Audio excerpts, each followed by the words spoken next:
Nagaan nagaarra caalu nagaan waaqayyoo waaqa jiraataa bakkaaf kallattii iddoo isin jirtan hunduma keessatti dabalee daddabalee isiniidhaaf haa baay'atu. Hordoftoota Qidduu Yuutiib jedhu jalatti kan argamtan argamuuf kan jirtan hunduma keessaniidhaaf isiniin jechuun jaaladha. Warri maatii naa ta'aa jirtan guddaa galatoomaa isiniin jechuun jaaladha. Tole egaa akkuma beekamu ajjiin jaarsummaa lakkaawwate.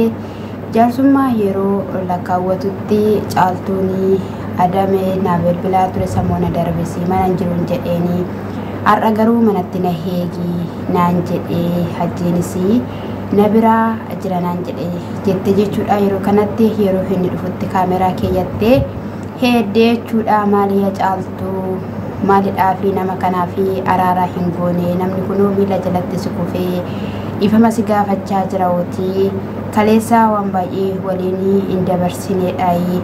Jaalala humtanii tokkummaa humtanii maaliif kan isinii waliidhaan hin jiraanne yeroo inni jedhunitti yeroo baay'ee namni nu araarsaa tureera. Eeshi rakkoo hin qabu tole jedha garuu sanuma itti deebi'a. Ammas immoo amma araaramutti malee araaramnaanii hojiidhuma isaa sanatti deebi'a jette jechuudha. Yeroo kanatti lakkittiin deebi'u hojiis nan galaanan hojjedhas jedhee maalidhaafidha ilmoo siifan kennaa waan hundumayyuu tooranan galcha jedhee jira ootii jennaan caaltuun lakki ani kanaa booddee wantani seeratti kenneefi ani wantin araara buusuus hin jiru wantin isa faana haasa'uus hin jiru yeroo ishiin jettutti jechuudha. Sana booddee ajjii waamee fide jechuudha. Jaarsummaan egaa gidduu isaaniitti dhufe yeroo ajjii waamee dhufutti yaa hajjii ani hin barbaadu seeratti malee jettee hidhamuu qaba dirqama hidhamuunsaa inni sanumatti deebi'a boru gaafa araaramne jettee diddeetti akkam miidhaa jennaan bakka ishiinii eeshi hin jettu ani miila jalatti kufeera. Ifamas gaafadheera dhala keessifan deebisaa jedheeraanii ishiin garuu na dhagahuu hin dandeenye. Kanaafiyyuu wanti godhamuyyuu hin jiru namittiin diddeetti humnaa ol taateetti innaa ati segaa kabaja dhabuudhaafi dhiifama naa godhii jedhee jechuudha. Ajjiinii haa ta'u bakka homaa miti ani waa'ee kabaja kootii osoo hin taane isin otoo tokkummaadhaan jaalalaadhaan jiraattanii gaariidhaadhaan kunis afee dararri kunis afeedhaayi waan baay'ee waliin dabarsitaniitu waan ta'eef jennaanii abadan jette caaltuun hin didde jechuudha. Sababiin caaltuun immoo mucaashee irraa fudhachuu diddeefisi ijoolleetu baay'eetu lafa sana jira dhoksanii lafa sanatti walitti qabanii jiru waan ta'eef ijoolleen biraas akka baatuufidha. Akkasumas immoo yoon isaafiyyuu dhiifama godheera ta'e inni sanumatti deebi'a dhaqee dirqama bakkee sanaa xiqqoo qaqammasuu qabaa ilaaluu qabaa soogidda qabamoo hin qabuuf jedhee ilaaluu qaba jette. Egaa yeroo darbes ilaaleera haa ta'uyyuu malee gammata illee hin beeku garuu hidhamee akka ajjiin bahe hundumatu beeka jechuudha. Isa kanadha. Kan biraa immoo Iyyaasuun gara Adaamaa deemee ayyuudhaanii argachuun qaba. Se'eedoonii gara Yaman imaluudhaaf jira. Egaa ammaaf yaadee jira malee imaluudhaa hin eegalle garuu yaadeetu jira. Kanaafiyyuu na waamaniiru nan dhaqaa jedhee gara Adaamaa akka dhaqeen yaadattu jechuudha. Ayyuu edda argatee booddee ayyuun isaati 24 natti daawwaltee maaliif teessuma na dhoowwitaa cinqina dhoowwitaa ati mana cannaxxaa qoricha jettee inni fiddes maalidha gaafa jettuuni anis fayyadamaan jira saamunaa isaatiin fuula koo dhiqachaan jira atis fayyadamii jedheen jechuudha. Yeroo kanatti ela'anii billaanan gargar sikutaa asumatti kanaafiyyuu iyya kee waca keenarraa dhaabii ani nagaa fayyaa guutuun qaba jetteen jechuudha. Garuu wantin ani barbaadu tokko yoo jiraateera ta'ee qoricha gadi qabee ofirra se'eedoodhaan teessisu qofan barbaada. Inni Yaman Addis Ababa jedhee Sumayyaa dhala jedhee na rakkisaa jira waan ta'eedhaa fi isa kanaan barbaada. Isanii kana hunduma dura dubbadheedhaa fi dhiifamaa jettee jechuudha. Iyyaasuun yeroo kanatti wanta akkanaa sirrii miti akka inni si jaalatudha fi yoo qoricha gootee ta'ee boru miidhaa sitti fiduu danda'a yeroo inni jedhuunitti baay'een isaanii ayyuun siif hin taatu ayyuun birrii kee ilaaltee qabeenya kee ilaaltee sitti dhuftee ayyuu hiiki jechaanii jiru jettee innis immoo kaan immoo ayyuu iniikiin akkuma warri ayyuu hiikii jedhan jiranii ayyuu iniikiin kan jedhanii tokkummaan jaalalaadhaanii Sumayyaa wajjin akka isaanii jiraatanii fi jaalala uumaa araarsaa kan jedhanis jiru jennaanii abadaanii amma ishiin na hiitee na tumtee sana biddira koo deeffadhutti waliidhaan jiraachuun araaramuun tasumayyuu hin danda'amu yeroon biddira koo deeffadhetti harka fuudheen cabbaxeen dhungadheenanii ofitti deebinee tokkummaan jiraachuu dandeenya ammasitti garuu abadaan waliin jiraachuu hin dandeenyu inni biraammoo yeroo tokko jettee yeroo tokko inni sin barbaadu akkanumaan tankaraatti asinaan jette seexanii natti asoofti abdiina kutachiifti mala na wallaalchisti animmoo abadanii ati gara na kutachiisuu hin qabdu na maraachuus hin qabdu na balleessuus hin qabdu jedhaanii jetteen jechuudha ati seexanaadhaa fi karaa hin baniini seexanaaf iddoo hin kenniini kadhadhu du'aayii godhii bakka du'aayii godhii qoricha fayyadamii of eeggadhu babbareedii jedheeni ishiinis immoo nan babbareedaa of nan eegaa of nan qabaa isa kanadha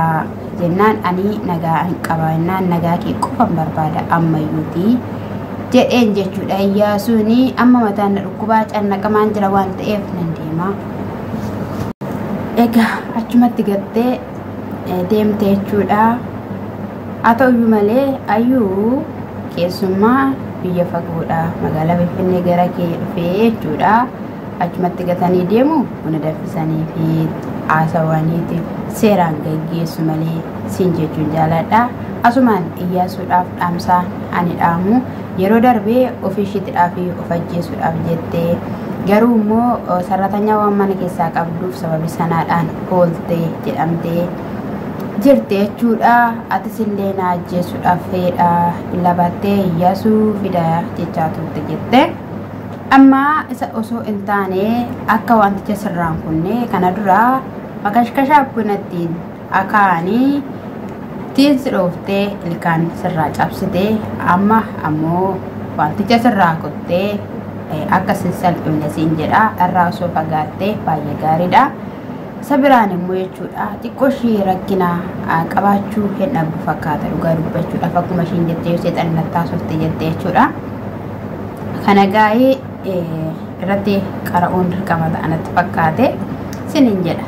Inni kanattaan immoo ጽጌኒ በጸሎት ወጅኒ ወሎሌ ጀት በጸሎት ይላንት ፈካቴ ወሎሌ ሰበቢ ከናዳፊዩ በከያ እንጅሩ ዳኒና ጌሱ ጀቴ ጅርቲ የሱ ዱጋ ጀታ ሲጉሻ ኮይ ሲንጃለደው ሲንጀዶቲ አከምትዳኒ ገራ ሪያ ከለማታስ ጌሱ ደንዳ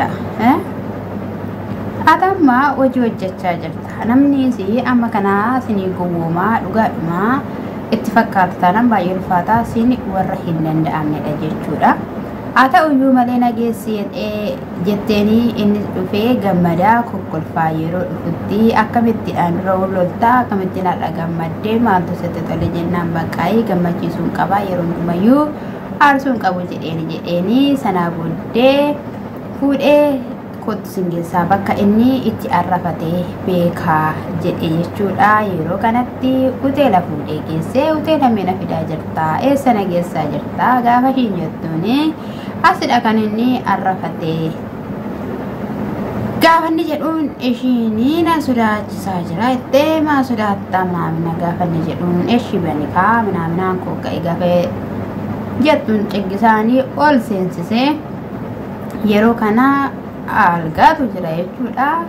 kaameraan haa dhaabatu jennaan lakki kaameraan hin dhaabatu jedhe jechuudha. Yeroo kanatti gadi taa'ee nafaana haasaa gaafannee jedhu innaasa'u nagan lakkisii nambaa nadhiis yoo mashiin jettu algaa irratti darbatee maal barbaaddaa gaafannee si jaalataayi in jaalattu innis sin jaalatu maalummaa isaa immoo yoo barbaadde eenyummaa isaa immoo yoo barbaadde rakkoo tokkollee qabaatu anu sittan agarsiisa. Gaafa inni jedhuuni ishii natti agarsiisi yeroo jedhuunitti yeruma kana haasawanii dudubbatanitti abadan ani si faana ta'uu hin barbaadu wanta fiddu tokkollee hin jiru yeroo jedhamutti akka carraa ta'ee balballi rukutamee balballi yeroo aanqaamu yeroo bananii waan akka saandushaa wayii keekis miti waan akka saandushaa jechuudha daabboo irraa kan hojjetamu fidee fi kinoos ifin qopheessee gaafa hedduun cabsee afaan kaa'u gaafa barbaadu ta'e akkasitti dhaanii jechuudha sitti agarsiisa jedhanii kanarraatidhaan kan ka'ee sumaachi wal lolaa turanii jechuudha. Asirratti kan hin jedhu jechuudha xiqqee fi daaniini waan gargar baanii miti. Hojiidhuma ittiin hojjechuudhaaf hojiidhuma ittiin sirreeffachuudhaafidha malee kan isaan akkattidhaan dhukee kaasanii girri jedhan malee isaan gargar hin ba'an maaliif yoo jettan dhaloota kaleessa waliidhaan dhufanidha. Isa kana isiniin jechuun jaaladha asumaan immoo qixxiyee YouTube subscribe laayikii naa godhaa isiniin jechuun jaaladha na jajjabeessaa isiniin jedha lammiiwwan koo qaalii. Har'a garuu mijachaa hin jiru ilaalachaa dhaggeeffachaa waan baay'een hojjechaa jira borummoo fataa hidhee zanaa hidhee akkan hojjedhu abdiif amantii guddaan qaba jechuudha. Isiniin jedha akkuma koollee birrachaa kan hojjechaa jirtanii borisanii guyyaan jira akkuma nama kamii jireenya mataa keessanii qabattanii kan kooti waan jettanitti galtanii arrafachaa akka barbaaddanitti viidiyoo hojjettanii eenyumaaniyyuu qixxaachuu dandeessu. Har'a yoo isinii mijachuu baate yoo isiniin jechaa guddaan sin jaaladha guddaan sin kabajaa lammii koo keessaaf ala jirtan hunduma keessan eebbifamaa shaaloo.